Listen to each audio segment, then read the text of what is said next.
জামাতের বিরুদ্ধে কমপ্লেন কিন্তু খুব কঠিন এবং জঘন্য। কি 30 লক্ষ শহীদ হয়েছে, অর্থাৎ তারা ছিল স্বাধীনতার বিপক্ষে শক্তি, অর্থাৎ পাকিস্তান সরকারের। তো এই যে শহীদ হয়েছে, সোজা বাংলা আমরা বলি শহীদ হয়েছে, আর তার আগে তারা মাইরে ফেলাইছে। এই যে মারা গেল, এই মারাটা গেল তাদের জন্য, এটা হত্যা মামলা। আবার যদি 2 লক্ষ মা বোনের ইজ্জতের দিকে তাকান, তাহলে এটা কঠিন অপরাধ। দুইটা কিন্তু কোনোটাই ক্ষমা করা যায় না। মানুষ হত্যা বা গণহত্যা কিংবা এই যে মা বোনের ইজ্জত নেওয়া, এগুলো কম্প্রোমাইজ করা যায় না।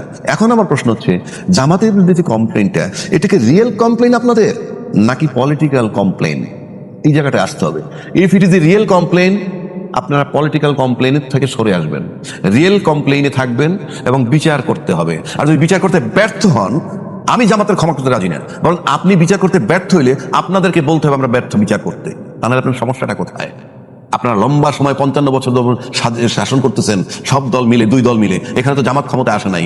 কেন আপনারা বিচারটা করতে পারতেছেন না? কেন এই ঘানি আমাদের টানতে হবে? হয় আপনারা পরিষ্কার তাদের বিচার করবেন, বিচার করে এটারে ইয়ে নিবেন, আর নয়তো বলবেন আপনারা বিচার করতে ব্যর্থ। এই যে জামাতকে নিয়ে এতগুলো কথা বললো, আসলে আপনি কোন দল সাপোর্ট করেন সেটা কিন্তু আমি জানি না। এই কথাগুলোর সাথে আপনার মন্তব্য কি, সেই মন্তব্যটা কমেন্ট বক্সে জানিয়ে যাবেন। পারলে আজকের এই ভিডিওটা অন্যকে দেখার সুযোগ করে দিতে পারেন আপনার একটি শেয়ারের মাধ্যমে। আল্লাহ হাফেজ।